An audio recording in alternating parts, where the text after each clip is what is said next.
Imagine you're looking at like an architectural blueprint for this magnificent, sprawling house. It's incredibly detailed. You see the grand staircase, the sweeping windows, the reinforced foundation. But then as you look closer, you notice something completely bizarre. Oh, like what? Well, the architect has specifically written in structural failures. Like they've intentionally designed a section of the roof to just cave in. Yeah. They've planned for a fire in the kitchen. They've literally scheduled a devastating flood for the basement. Right. I mean, you'd look at that blueprint and think the architect was either completely incompetent or a total masochist. Exactly. Because why on earth would anyone deliberately design a house just to watch it suffer catastrophic damage? It defies every instinct we have about self-preservation. Yeah, it makes absolutely zero sense to our logical minds Yeah. because we spend our entire lives trying to, reinforce the roof, avoid the fires, and just stay perfectly safe. Right. Safety is the whole goal. But then you step into the world of esoteric philosophy, and suddenly that bizarre blueprint is handed right to you. Yeah. And the architect, well, the architect is you, or I guess more accurately, your soul. Which is arguably one of the most challenging and really provocative frameworks we can encounter in modern spiritual thought. And that is exactly what we are plunging into today. We're looking at this fascinating stack of sources, a blend of esoteric philosophy texts, essays on spiritual cosmology, and this deeply profound primary manuscript titled Why the Soul Chooses Its Suffering, a cosmology of embodied experience. That's a heavy title. It really is. So if you are listening to this right now as a lifelong learner, our mission in this deep dive is to explore this radical, potentially world-shifting idea. The idea that our deepest pains, our most devastating chapters, aren't just, random acts of a cruel universe. They're actually pre-chosen by us for soul-level transformation. And we really need to pause right there at the starting line. Yeah, definitely. Because for you, or really anyone listening who has survived genuine trauma, hearing the phrase, "you chose your suffering," can trigger an immediate and entirely justified defensive response. It sounds, frankly, dangerous. Okay, let's unpack this, because that is the giant elephant in the room here. If someone has been through unimaginable violation or grief, telling them, hey, your soul signed up for this, it sounds dangerously close to victim blaming. Oh, absolutely. It sounds like a cosmic justification for abuse. Right, and honestly, when I first started reading through these source materials, my defenses went straight up. I thought, wow, we have to tread so incredibly carefully here. And your reaction is exactly why the author of this primary text demands that we start by drawing a hard, non-negotiable line. We have to separate two completely different ways of viewing reality. So establishing the ground rules before we even start. Exactly. Before we can even begin to talk about why a soul would choose pain, we have to establish how we can discuss this without invalidating the very real human experience of suffering.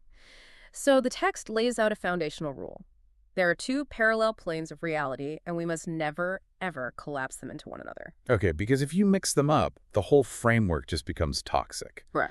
So let's make sure we clearly define the mechanics of these two planes. What are we actually looking at? Well, the first is what the text calls the human moral plane. Okay. This is the physical realm we wake up in every single day. It's the realm of physical bodies, of consent, of law and justice. And the absolute unbreakable rule on this plane is that no violation is ever acceptable. Not at all. Zero. No suffering is ever deserved. Every single person in a body holds the full fundamental right to protection, compassion, and care. Full stop. So just to translate that, on the human level, if someone harms you, it is objectively wrong. There is no spiritual bypassing allowed. No bypassing, right? Like there's no, well, it was meant to be excuse to let someone off the hook for terrible behavior. Exactly. The human plane requires human justice and human empathy. But then, operating simultaneously, we have the second plane, and this is the soul-level cosmological plane. Right. This is the realm of what the text calls pre-incarnate choice. Let's define that term for a second. Pre-incarnate choice meaning the planning phase before time, space, and a physical body even apply. Precisely. It's where the soul operates not from a place of being wounded or limited, but from total wholeness. It has this eternal perspective, seeing across multiple lifetimes and, vast expanses of development. Like looking at the whole map instead of just the street you're on. Right. On this plane, the soul chooses its incarnation, including the massive, terrifying challenges, from a vantage point that you, the human self, simply cannot access while you are inside the experience. Okay, so to make sure I'm wrapping my head around the mechanics of this, it's almost like an actor who also wrote and directed the movie they are currently starring in. Oh, that's a good way to look at it. Right. Like the character you're playing on screen is genuinely terrified, genuinely heartbroken, Yeah. and genuinely wronged. And that experience is 100% real and valid to the character in that moment. Yes. But the director version of you, sitting in the editing room or watching from above, knows it was a necessary part of the script that you wrote to complete the film's arc. That is a brilliant way to frame it. The character's pain is real, but the director's purpose is also real. If we connect this to the bigger picture, we see that these two planes are parallel, not contradictory. They coexist. Exactly. Acknowledging that the director wrote the scene does not diminish the fact that the character is crying real tears. Acknowledging the soul's intentional choice on the cosmological plane does not erase the fact that human suffering on the moral plane is devastating and deserves our full, unconditional compassion. I really appreciate that the source material makes that distinction so clear right out of the Yeah. gate. But, I mean, it immediately brings up the next massive question. Well, if the soul is hanging out on this cosmological plane, operating from total wholeness and eternal peace, why leave? Why descend into this messy, painful, completely unpredictable human body at all? And that raises an important question about the nature of the soul itself. The text Okay. suggests that the soul doesn't want to just exist in a state of what it calls static perfection. It's that perfection, Yeah. meaning it's flawless, but it's not actually doing anything. It's just existing as pure potential. Exactly. It exists as pure potential, but it completely lacks applied wisdom. The soul desires completeness. It desires absolute mastery. Okay. And the vital distinction here is that mastery cannot be inherited. It can't be, downloaded like a software update or theoretically understood from a safe distance. It has to be earned through direct embodied experience. Oh, man. As someone who loves to learn, you know exactly what this means. It's the difference between reading a theory in a book and putting it into practice in a high-stakes laboratory. Right. And the physical body is basically the soul's ultimate high-stakes lab. That's a great analogy. The physical plane generates a specific quality of knowing that literally no other realm can produce. To feel something inside a dense physical body, to feel its weight, its texture, the crushing devastation of it, and then the eventual survival of it, Yeah. that process literally weaves that knowledge permanently into the soul's eternal nature. The text refers to this as permanently altering your eternal architecture. Eternal architecture. Mm. So what does this all mean for us down here on the ground? It makes me think about the difference between reading a medical textbook about a broken heart versus actually having your heart shattered by someone you love. Oh, absolutely. Night and day. Right. The textbook can tell you about elevated cortisol levels and the psychological stages of grief. That's abstract information. But the actual lived experience, the physical ache in your chest, the inability to sleep, the way the world literally looks gray to your eyes, that completely changes who you are. It really does. Abstract knowledge can be forgotten, but embodied experience literally rewrites your operating system. It permanently alters the structural makeup of your consciousness, your eternal architecture, as they call it.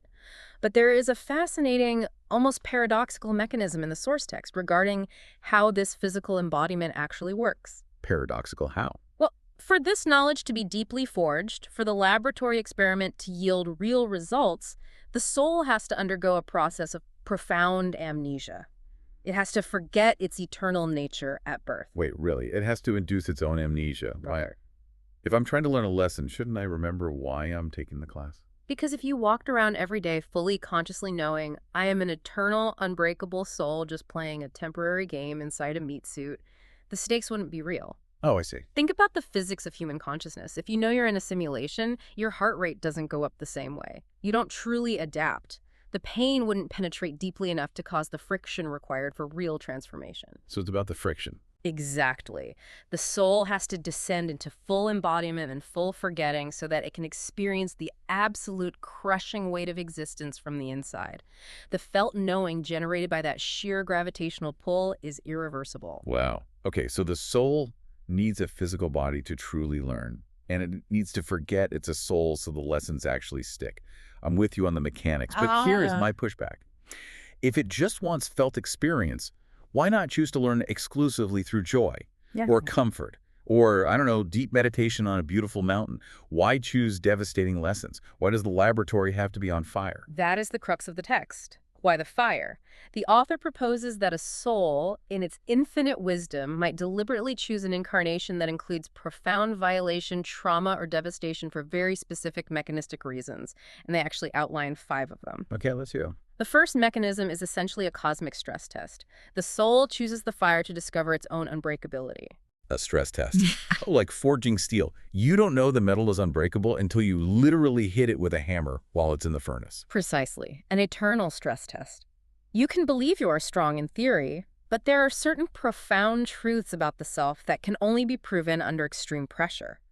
A soul may need to know, not merely suspect, but fundamentally know that it cannot be ultimately destroyed. Okay, but let me challenge that. What about the parts that breaks our sense of safety, our trust, sometimes our minds? If the goal is to prove we were unbreakable, isn't trauma a huge risk? That is a crucial point, and it leads directly into the second mechanism the text explores. Yes, things break, but what is actually breaking? The text argues that violation and trauma act as a brutal stripping mechanism. Stripping what away? They burn away false identity. The ego, the performative self, the inherited identities we cling to, those are the things that shatter. Ah, I see. So it's not that the core soul breaks, it's that the superficial layers are incinerated.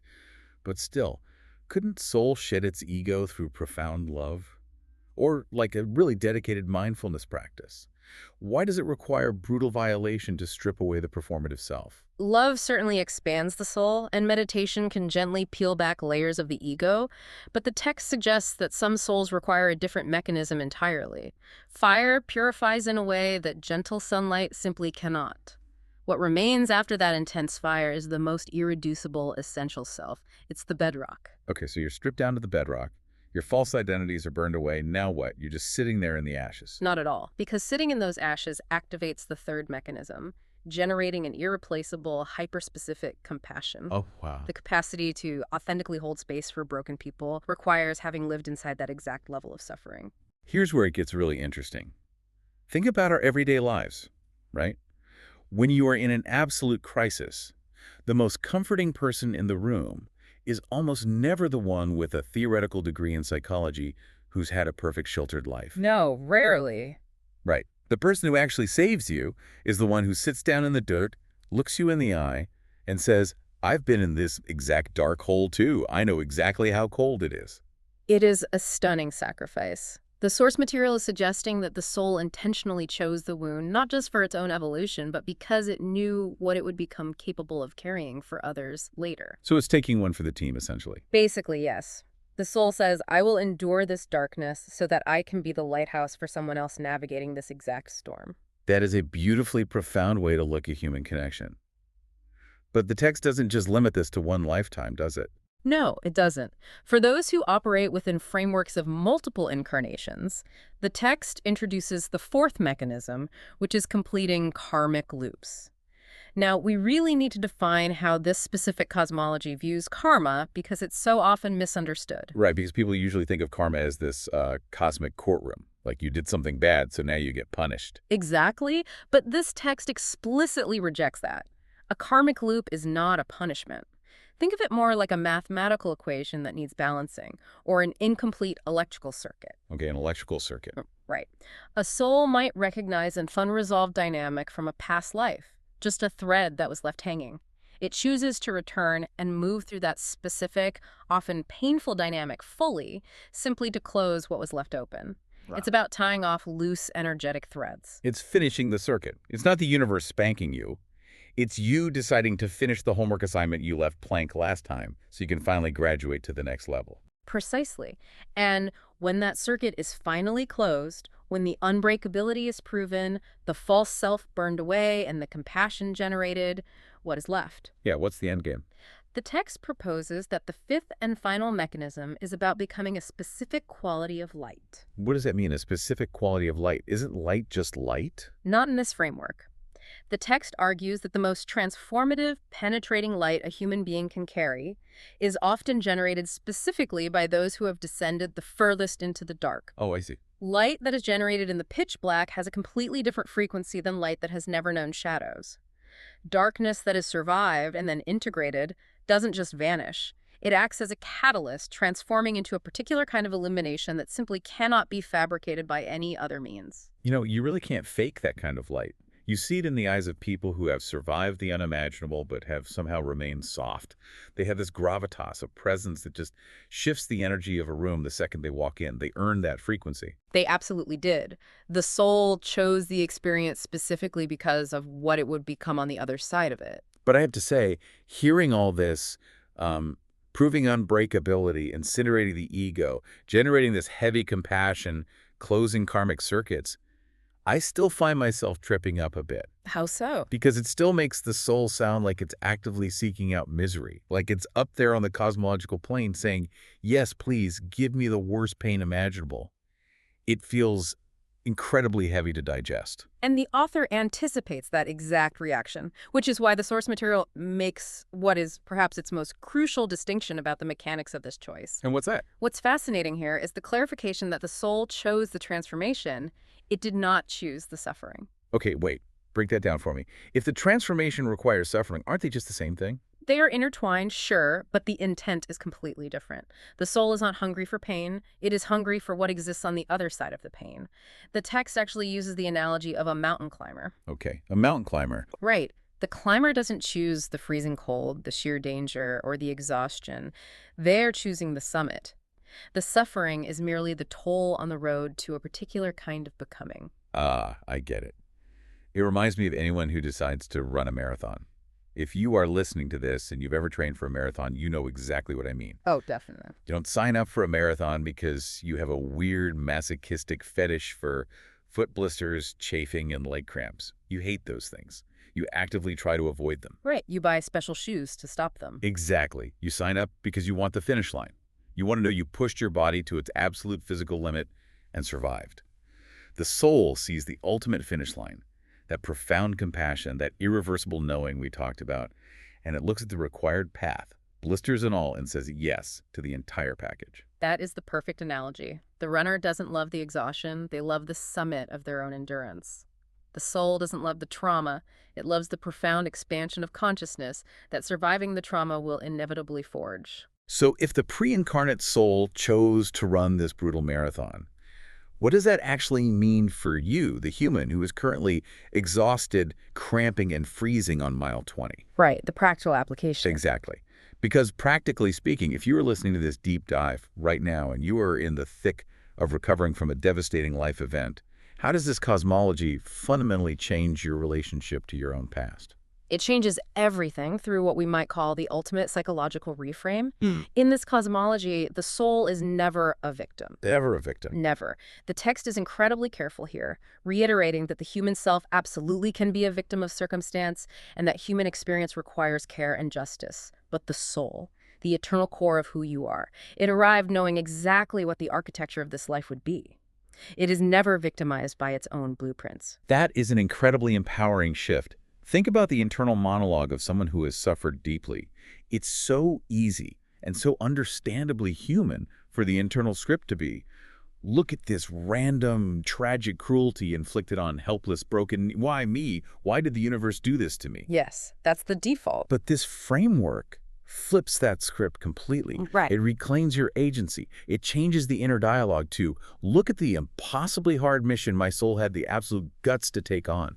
Look at how strong I must actually be to have signed up for this curriculum. It is a profound reclamation of agency, and the text makes sure to emphasize what this reframe does not demand. It does not ask a survivor to forcefully feel grateful for their abuser or their suffering. No forced positivity. Exactly. It doesn't assign blame to the victim. It doesn't minimize the bleeding wound. What it offers is an alternative, powerful narrative. The possibility that your soul was not broken by what happened to you because it was strong enough to deliberately choose it in the first place. It wasn't random cruelty.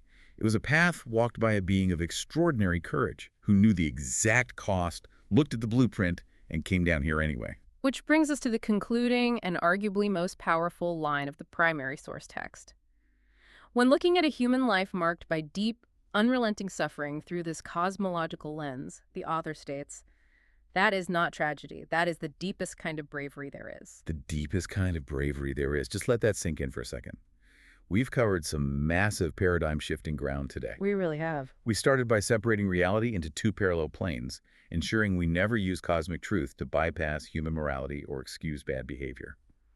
We explored how the soul craves the messy, felt reality of the physical body because abstract theoretical information just isn't enough to create true structural mastery. Right. The need for the laboratory. Yeah. We walk through the brutal mechanisms of transformation, finding unbreakability through stress tests, burning away false egos, generating irreplaceable compassion, and closing karmic circuits. And finally, we realize that the marathon runner doesn't love the blisters, but they choose the finish line anyway, proving that our hardest chapters aren't random tragedies, but pre-calculated acts of immense courage. It really reframes the entire human journey from one of mere survival to one of deliberate, brave mastery. But as we wrap up this deep dive, there is a lingering thought that I think builds on this premise in a really interesting, slightly unexpected way. Ooh, lay it on me. Well, the text states that the soul seeks the full spectrum of experience. We spent our entire time today talking about the soul choosing the absolute extremes, the intense suffering, the fire, the devastating lows, all to find its unbreakability. Right, we've been entirely focused on the high-stakes drama of life, the massive earthquakes. Exactly. But if the soul truly desires the full spectrum of embodied experience, what about the seasons of your life that aren't dramatic at all? The quiet parts. Yeah. The periods that are completely mundane, quiet, or even frustratingly stagnant. If your soul meticulously designed the devastating lows to master compassion and unbreakability, could those periods of absolutely nothing happening also be a fiercely deliberate choice? Oh, wow. I hadn't even considered that. Could your most boring, ordinary days, the times you feel like you are just waiting in line at the DMV of life, totally stuck in a rut, could those be the exact environment your soul required to master a completely different kind of quiet endurance or subtle integration? That's fascinating. It's something to chew on the next time you feel like your life is just stuck in neutral. Maybe the architect drew that into the blueprint, too. Maybe the architect knew you needed the quiet just as much as you needed the fire. You didn't just choose the earthquake. You chose the mundane Tuesday afternoon sitting on the couch, too. Yeah. And both are exactly what you need to become who you're meant to be.